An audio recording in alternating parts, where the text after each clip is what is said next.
Yo, aujourd'hui on se retrouve pour la vidéo réaction du chapitre 971 de One Piece intitulé Le supplice de la marmite, avec une première page toujours sur les mini-stories de Gang BJ et tout son équipage, donc les Fire Tank Pirates. Euh, Beaucoup de personnes qui en parlent, j'ai attendu aujourd'hui, enfin la vidéo sortira le jour même où je fais la réaction, j'ai attendu aujourd'hui et pas hier, donc aujourd'hui est samedi, j'ai pas attendu. J'ai attendu jusqu'à aujourd'hui justement pour faire un bon truc, pour être en bonne uniforme, parce qu'apparemment ce chapitre c'est de la bombe. Donc c'est parti.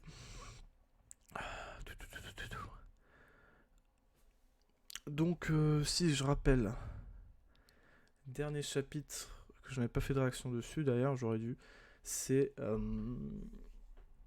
c'était tout simplement les 9 fourreaux rouges qui allaient affronter Kaido, et durant ce combat, eh bien malheureusement, enfin on a vu Kaido enfin on a vu Oden qui a foutu une immense blessure à Kaido, d'ailleurs qui est celle qu'il a encore aujourd'hui sur son torse. Et, durant ce combat, qui semblait être en faveur d'Oden Kozuki et des 9 fourreaux rouges, et bah, la vieille grand-mère là qui peut changer d'apparence a pris l'apparence de Momonosuke et a fait genre aide-moi, sauve-moi, sauve-moi, sauve-moi. Et quand il allait la chercher, enfin quand il est allé partir de sauver, bah, en fait c'était Kaido en a profité pour lui foutre un coup dans le dos. Et enfin bref, du coup les 9 fourreaux rouges ont été attrapés, Oden également. Donc ça c'est le plot. Et donc là, on arrive du coup au chapitre juste après, enfin c'était au dernier chapitre, donc là on est au chapitre où ils sont emprisonnés.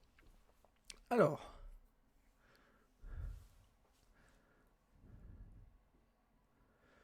non, mon Momonosuke, le goûteur n'a pas encore fini. Mère, pourquoi est-ce qu'on veut me tuer? Donc, car ton père est illustre, et un jour c'est toi qui auras la charge de ce pays. Euh, Bon appétit, messire Momonosuke d'Amiori. Mère, c'est vrai qu'aujourd'hui, père va... Ah putain, oui, pardon, il y a Iori. Euh, Donc, Monosuke en mangeant, du coup, ils ont un goûteur pour leur dire c'est bon, tu peux manger, c'est pas empoisonné. Et apparemment, eux, ils sont au courant que Oden et Neuf pour Rouge, enfin, ils sont au courant. Enfin, j'imagine que Orochi, il a dû le dire dans tout Wano. Et donc, il demande est-ce qu'on va me tuer, Otoki a dit. Il dit non mais ton père il est incroyable, et puis après c'est toi qui auras charge de ce pays, donc est-ce qu'en un sens c'est qu'il va mourir? Et du coup il va être exécuté, j'imagine qu'il va être exécuté pour faire un peu comme Yasuo. Si, ils avaient dit qu'il avait, il me semble qu'ils avaient dit qu'il était exécuté, qu'il avait été exécuté, Oden. Et puis on peut le comprendre facilement, c'est vrai qu'aujourd'hui père va, donc il commence à pleurer, et Yori qui n'a l'air de pas capter. Nous allons maintenant procéder à l'exécution publique de Kozuki et ses 9 vassaux. Ah, ça me fait penser au niveau 4 d'Impel Down, la fournaise. Par contre, c'est un peu hard là. One Piece, One Piece avant c'était un shonen, puis ça se bat en seinen, hein, clairement. Vite, c'est pas souvent qu'on peut voir un ébouillantage. Il les plonge dans l'huile, ça ne dure qu'un instant, raison de plus pour se dépêcher. Putain, les mecs, waouh, ouais, une exécution. Finalement, ils n'ont pas pu vaincre Kaido. Même ce seigneur stupide ne l'a pas pu. Pourtant, je croyais qu'il était vraiment balèze. Au final, c'est qui ce type? Non, mais je sais pas ce qui se passe, mais c'est.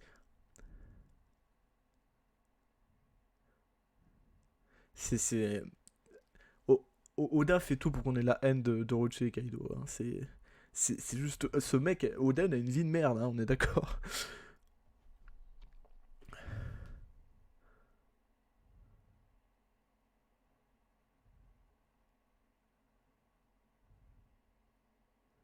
Et rentre là-dedans, quémander ainsi pour ta vie, t'es un comique. Et bah, le mec, il tombe. Allez, adieu, mec. Ferme ta gueule. Donc, apparemment, c'est vraiment hardcore, hein.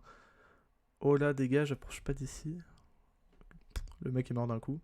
Vous allez entrer tous les 10 dans cette marmite, mais libérer ceux qui survivront, le temps que vous aurez décidé.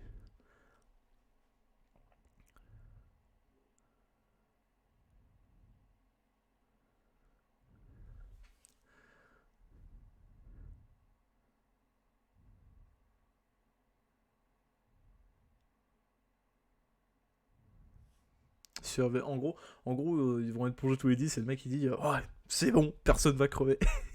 On va survivre à ça. Ce qui serait pas vraiment, quelque chose d'incroyable pour le coup, parce que bon, on en a vu des choses plus incroyables dans One Piece. Ramène une horloge, il dit vous aurez 1 heure. Donc ils vont plonger 1 heure dans la marmite. C'est trop long même pour un simple pas. Bon, je me dis que lui ça doit rien lui faire.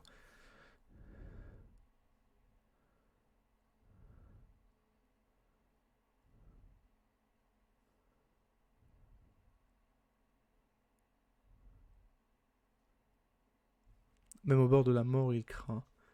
J'ai un truc à faire, entrez tout de suite. Il aurait été déplorable jusqu'à la fin. Le mec qui rentre, ou apparemment c'est vraiment. Enfin bon, c'est de l'huile, mais je me dis, pour une personne aussi puissante, je me suis dit, bon, bah, ça va aller.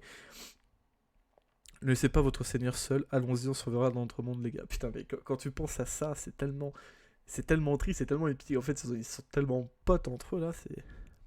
Montez sur cette planche, vous autres.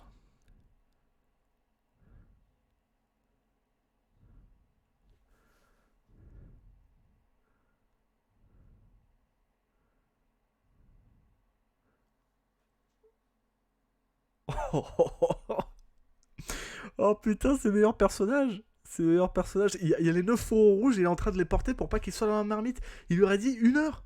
Il a dit 1 heure. Il a dit ceux qui survivront. Il a pas dit que tout le monde allait se baigner. Si, mais si, ils ont dit ouais, tout le monde nous allons tous les 10 rentrer dans cette marmite. Mais c'est. Non, mais ce personnage est juste ouf. Attendez, ils sont littéralement en train de nous faire aimer un personnage qui est mort il y a des années de cela.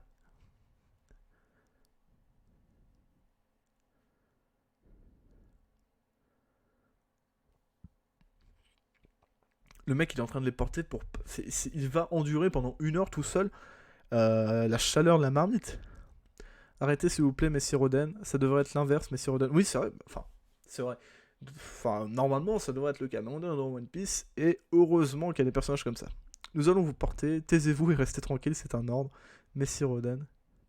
Putain de merde. C'est la première fois qu'on est. C'est clairement le flashback le plus long de One Piece depuis le début. Hein. On est clairement. En fait, c'est comme si on avait un autre équipage des Mugiwara, qui sont 10 d'ailleurs, pas soi-disant passant, ils sont 10 également. Et ça me fait vraiment penser. Enfin, je me dis, imaginez, enfin, Luffy serait vraiment capable de faire ça. Voilà, c'est Oden et Luffy, ils se ressemblent vraiment.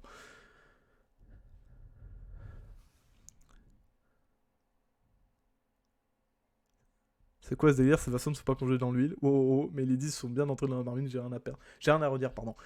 Donc voilà, c'est ce que j'ai dit. Il est en train de jouer sous les mots, sur les mots, pardon.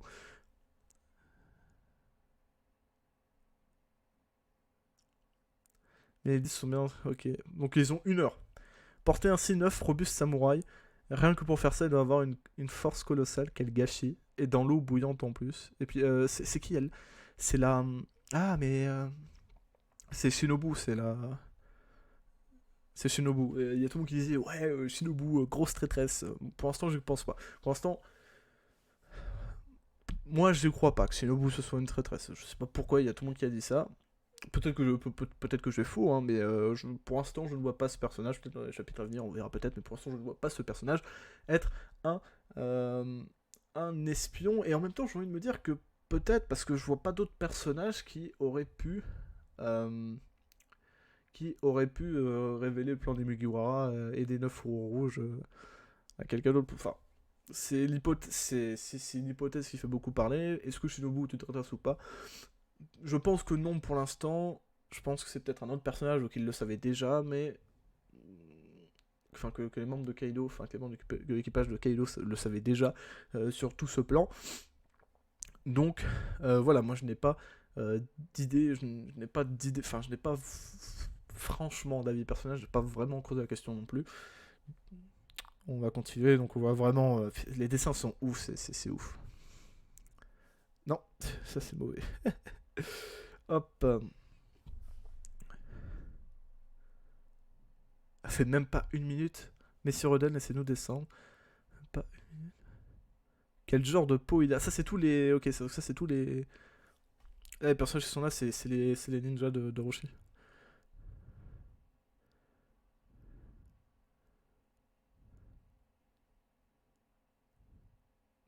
finir grillé par l'air chaud. Si continue à te plaindre, je vais te cogner Raizo. T'as rien d'autre à faire que de te laisser porter. Arrête de bouger, Neko, tu fais tout trembler. Oh là là. 4 minutes de passé seulement, putain. On m'avait dit que ça se finirait tout de suite, c'est plus ennuyant que prévu. Je pensais que ça crierait plus et qu'il mourrait de façon plus spectaculaire. Et j'ai hâte que ça se finisse comme j'en avais marre de ce seigneur stupide. Putain, et Shinobu elle est... Pouah, c'est pour ça, c'est juste une casse comme ça que je me dis qu'elle est pas une traîtresse, une vraie traîtresse en tout cas.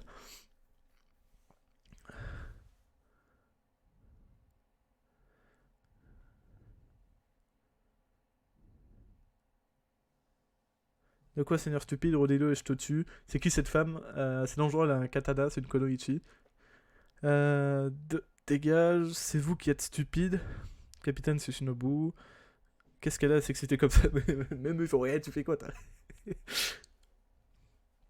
Vous croyez que c'est grâce à qui que vous vivez en paix aujourd'hui? Vous allez voir quand vous aurez perdu Siroden. Vous allez voir à quel point il vous protégeait du malheur.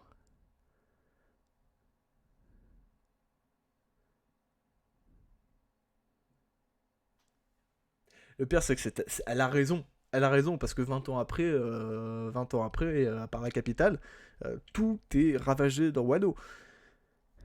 Orochi n'est ni le shogun, ni un dictateur. Orochi ne cherche pas à s'élever au-dessus des autres. Compris pour moi. Ok, donc bon, ça rejoint que c'est un fils de pute, mais en gros, le mec il est venu pour venger sa famille, c'est un Sasuke. Fais ton Sasuke, c'est une drama couille en gros, Orochi. Enfin, drama couille, pas vraiment, parce que, ok, enfin, c'est très difficile de prendre parti, parce que c'est un personnage qu'on déteste tellement, et même s'il dit que tous les. Enfin, on connaît pas ce qui s'est passé, mais même s'il dit que tous les membres tous les habitants de Wano ont tué la famille Kurozumi, j'ai envie de me dire que, bon, le mec a une raison d'être énervé, mais est-ce qu'il a une raison de faire tout ça? Et c'est pour ça que je pense que Orochi, il est pas. Enfin, Orochi est très con. On le voit hein, depuis le début qu'on le présente, c'est un personnage très con qui n'a pu s'élever que grâce à Kaido et à la grand-mère. Si je suis arrivé jusqu'à la position de Shogun, c'est pour détruire ce pays, c'est pour me venger. Le mec le dit clairement. Il y a longtemps, mon grand-père est obligé de se faire harakiri comme un criminel, d'accord. Ma famille connut la ruine et ça aurait pu s'arrêter là, mais mes parents restants ont été traqués par des justiciers autoproclamés sortis de non sait où, ils les ont frappés et jetés dans les rivières, ils les ont tués. Ces imbéciles me faisaient tellement peur qu'ils m'empêchaient de dormir. Alors que celui qui avait commis le crime était mort, s'il portait le nom des Kurozumi, alors même un gamin était considéré comme un criminel. C'est pourquoi tous les gens de Wano méritent un châtiment. C'est ce qu'ils ont répété à notre encontre tout le temps. Donc ça, c'est ce qu'il a dit. C'est ce qu'il a dit à Oden. C'est pour ça qu'Oden après s'est mis à danser, non? C'est ce qu'il a dit à Oden quand il s'est retrouvé face à face. Et puis ce qui est apparu dans la pièce du fond, ce sont les offrandes à Kaido, d'innombrables armes et des centaines de gens kidnappés. C'est pour vendre, s'amuser ou juste les tuer. Une fois qu'ils ont été amenés là, leur vie n'est plus humaine. Sir Oden s'est mis en colère, mais Orochi leur fait une proposition. Attends, il y a trop d'informations là. Donc, donc dans le château, il y a dans une pièce du fond du château d'Orochi, il y a des offrandes à Kaido pour l'île de Nigashima, et en gros Kaido fait ce qu'il veut, pour s'amuser ou pour les tuer, vendre aussi. Et est-ce que ce seraient les membres de l'équipage de Kaido? Parce qu'il dit leur vie n'est plus humaine. Leur vie n'est plus humaine, ça veut aussi dire qu'ils sont des esclaves. Bon. Siroden s'est mis en colère, mais Orochi leur fait une proposition. Tu veux empêcher les enlèvements, tu as trop à perdre, même si tu pars en guerre contre nous. Pourquoi le contre nous, il est en gras? L'ennemi ne cherchait que la vengeance et n'avait aucun intérêt pour le pays. Il était évident qu'il n'y avait que la victoire en jeu. Pourquoi il dit tout d'un coup? Merde, attends, j'ai utilisé mauvaise souris. Pourquoi il dit tout d'un coup? C'est pour ça que Siroden a accepté la proposition. S'il dansait nu chaque semaine, à l'heure prévue en signe d'excuse du clan Kurozumi, alors lui perdait tout, mais il sauvait 100 personnes à chacune de ses danses. Ah, putain, ce personnage est incroyable. Bon, moi je pensais qu'il lui avait donné le smile qui aurait été tout aussi horrible. Mais là, c'est pas vraiment. Enfin, c'est horrible pour ceux qui ne savent pas, mais c'est ceux qui savent. savent à quel point ce personnage est incroyable. Il a cru en leur promesse de quitter le pays 5 ans après, une fois la construction de navires terminée. Chaque semaine, visitant les provinces pour vérifier que rien ne changeait, pardon, je n'arrive plus à parler. Si Rodan a continué à protéger ce pays, alors qu'il est un seigneur stupide, dites-le pour voir. Il a tout pris sur lui. C'est les larmes de Shinobu. Et lis-moi ce chapitre et dis-moi que Shinobu est une traîtresse. Lis-moi ce qu'elle a dit et dis-moi si Shinobu est une traîtresse. Ce qui montre aussi qu'elle savait tout. Et c'est pour ça qu'on l'avait vu, elle était cachée dans le château de Toroshi il y a 2 ou 3 chapitres de cela. Et du coup, elle a écouté ce qui se passait. Mais il y a une chose que j'ai envie de me dire, c'est que malgré le fait que Orochi nous ait dit ma famille a été tuée, j'ai envie de vous dire, c'est un gros fils de pute quand même. Et regarde, là t'as le contraste entre les larmes de Shinobu, les habitants de Wano qui se disent peut-être qu'il y a Anguille sur roche, et puis t'as les 2 fils de pute qui sont en train de rigoler. Si Rodan a continué à protéger ce pays, putain, à chaque danse, il dansait nu chaque semaine à l'heure prévue en signe d'excuse envers le clan Kurozomi. En même temps, il sauvait des gens et en même temps, il faisait son excuse sur le clan Kurozomi parce que c'était son père, un shogun, et c'est son père qui a sans doute organisé le massacre du clan Kurozomi. Mais et sauver 100 personnes à chacune de ses danses et en même temps en signe d'excuse envers le clan Kurozomi. C'est-à-dire que le mec sauvait 100 personnes qui n'avaient même pas certitude qu'il les avait sauvées. Pas certitude qu'il les avait sauvées, il le faisait parce qu'il devait le faire. Et enfin. Parce que là, on a dit, il a cru en leur promesse de quitter le pays 5 ans après, donc c'est ce qui n'est pas le cas. Et c'est pour ça que Oden avait dit t'inquiète pas, c'est bientôt terminé à Momonosuke, je crois que c'est ce qu'il avait dit. Et c'est pour ça d'ailleurs que d'un coup il s'est rebellé parce qu'il s'est dit c'est bon, 5 ans, il devait être parti, c'est bon, venez mes 9 bassos, on va niquer leur mère. Niquer leur mère. Donc il dansait chaque semaine pour sauver 100 personnes et aussi en guise d'excuse pour prendre. Là, quand il dit il a tout pris sur lui, il a pris les sacrifices, il a mis son honneur en jeu pour sauver 100 personnes chaque semaine, il a mis son honneur en jeu pour s'excuser de quelque chose dont il n'était même pas le commanditaire, et en plus de ça, il empêche ses 9 vassaux de tomber dans la marmite. Ce qui montre que ce personnage est juste incroyable, quoi. C'est juste ouf ce qui se passe là. Et même si, je retourne sur ça, mais même si Orochi dit mon grand-père est obligé de se faire harakiri comme un criminel, ma famille connut la ruine et ça aurait pu s'arrêter là. Ça aurait pu s'arrêter là, c'est vrai, mais apparemment ils ont été traqués. Mais j'ai envie de savoir qui sont ces justiciers autoproclamés. Est-ce que. Non. En fait, c'est peut-être pas forcément. C'est peut-être pas forcément le père d'Oden qui a organisé ça. Mais peut-être que le clan Kurozumi a tellement eu une mauvaise réputation que du coup même les habitants de Wano se sont dit on va buter tous les membres du clan Kurozumi. Donc c'est même pas, enfin c'est déjà pas la faute d'Oden, mais c'est peut-être pas non plus la faute de son père. Mais je sais pas quoi dire. Ce mec a tellement une vie de merde, en même temps c'est merde, putain c'est pas ce que je voulais faire. Donc je veux dire ce mec a tellement une vie de merde, mais en même temps il a une vie de merde, mais en même c'est un personnage qui mérite tellement pas tout ce qui lui arrive. Son but au départ, c'est juste de voyager, de découvrir le monde.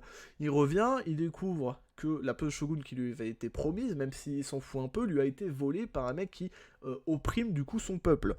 Qui opprime le peuple de Wano pour quelque chose dont tous les membres de Wano, enfin tous les habitants de Wano ne sont pas forcément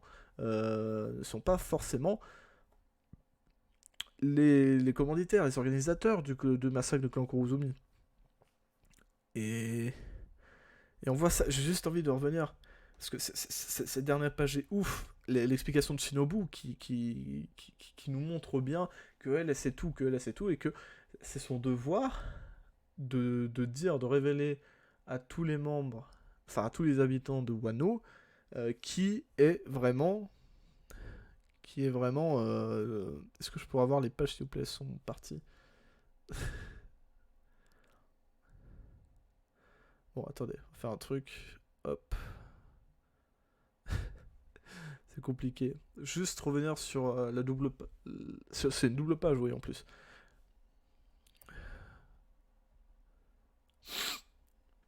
Mais voilà, juste, je reviens à ça parce que je viens d'y penser aussi. Car ton père est illustre. Voilà. Ton père est illustre. Ça, Oden l'illustre. Voilà, je veux juste revenir à ça, cette double page. Le mec a vraiment tout pris sur lui. Littéralement et métaphoriquement. Là, il y a ces 9 vassaux fidèles, ces 9 fidèles vassaux. On a Kawamatsu, Kanjuro, Okiku, Inuarashi, Nekomamushi, Raizo, Denjiro, Kinemon et Ashura Doji.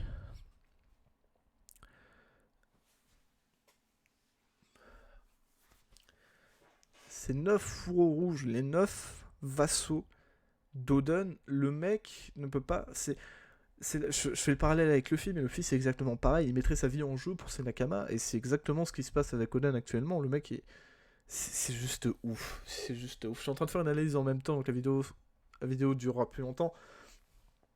Mais parlons juste de ça. Parlons juste de ça, de cette double page, ou de la page finale avec Shinobu. Shinobu, c'est un peu aussi la 10ème fourreau, genre, j'ai envie de dire. Et voilà, c'est juste ça. Les yeux qu'elle a, c'est... Enfin, elle commence à tout dire. Elle commence à tout dire. Elle commence à tout dire. Puis surtout, les larmes à la fin qui font contraste. J'ai encore fait de la merde. Qui font contraste avec les rires d'Oden et Kaido. C'est juste ouf. C'est juste ouf. Ce chapitre est juste ouf. Là où Wano, c'est de la pure bombe.